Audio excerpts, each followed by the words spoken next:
দক্ষিণ এশিয়ার সবচেয়ে বড় হ্রদ বাংলাদেশে কাপ্তাই লেক।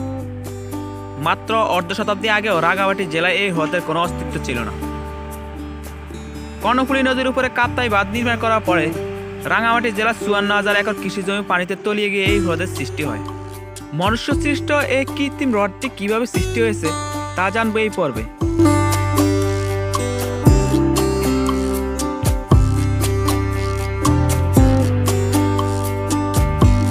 পাকিস্তান সরকার ১৯৫৬ সালে আমেরিকার অর্থায়নে কাপ্তাই বাঁধ নির্মাণ শুরু করে। ১৯৬২ সালে এর নির্মাণ শেষ হয়। ইন্টারন্যাশনাল ইঞ্জিনিয়ারিং কোম্পানি এবং ইউটা সহ ইন্টারন্যাশনাল ইনকর্পোরেশন ২,২০০ ফুট ও ১৭৯ ফুট উচ্চতার এই বাঁধটি নির্মাণ করে। এই বাঁধের পাশে ১৬টি জলকপাট সংযুক্ত ৭৪৫ ফুট দীর্ঘ একটি পানির নির্গমন পথ বা স্পিলওয়ে রাখা হয়েছে। এই স্পিলওয়ের প্রতি সেকেন্ডে ৫,২৫,০০০ কিউসেক ফিট পানি নির্গমন করতে পারে। এই প্রকল্পের জন্য তখন প্রায় ২৫,৪০,০০,০০০ টাকা বাজেট নির্ধারণ করা হলেও পরে তা ৪৮ কোটি টাকা ছাড়িয়ে যায়।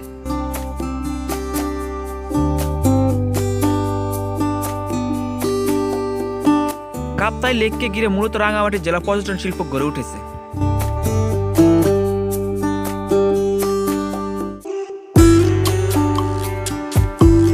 এই লেকের উপর রয়েছে বিখ্যাত ঝুলন্ত ব্রিজ, যে ব্রিজ দেখতে হাজার হাজার দর্শনার্থী প্রতি বছর এখানে ভিড় করে।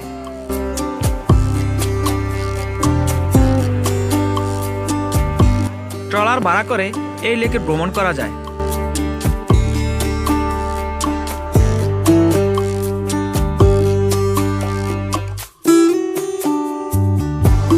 ট্রলার ভাড়া করে যাওয়া যায় সুবলং জলপ্রপাত, যেখানে প্রতি বছর হাজার হাজার দর্শনার্থী ভিড় করে থাকে।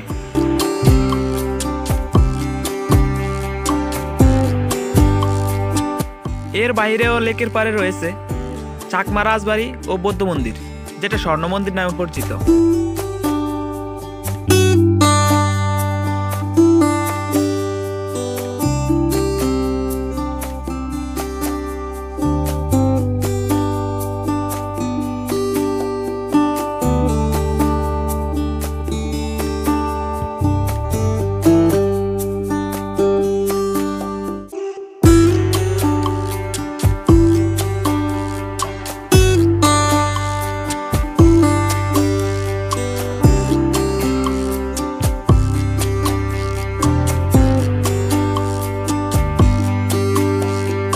তারপর এখানে রয়েছে আদিবাসী গ্রাম, যেখানে বৌদ্ধ সম্প্রদায়ের লোক বসবাস করে।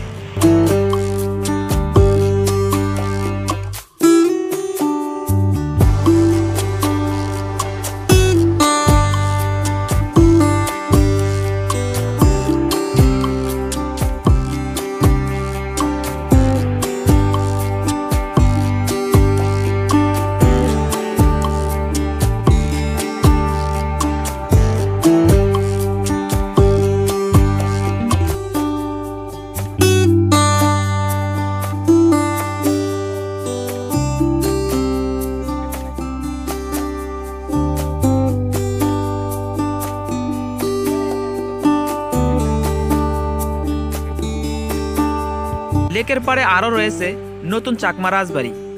পুরাতন চাকমা রাজবাড়ি কাপ্তাই বাঁধ নির্মাণের সময় লেকে তলিয়ে যায়। রাজভবন বিহার বাংলাদেশের বৌদ্ধ সম্প্রদায়ের বৃহত্তম বিহার রাঙামাটি শহরের অদূরে অবস্থিত, যা পুনরার্থী এবং দর্শনার্থীর অন্যতম আকর্ষণীয় স্থান।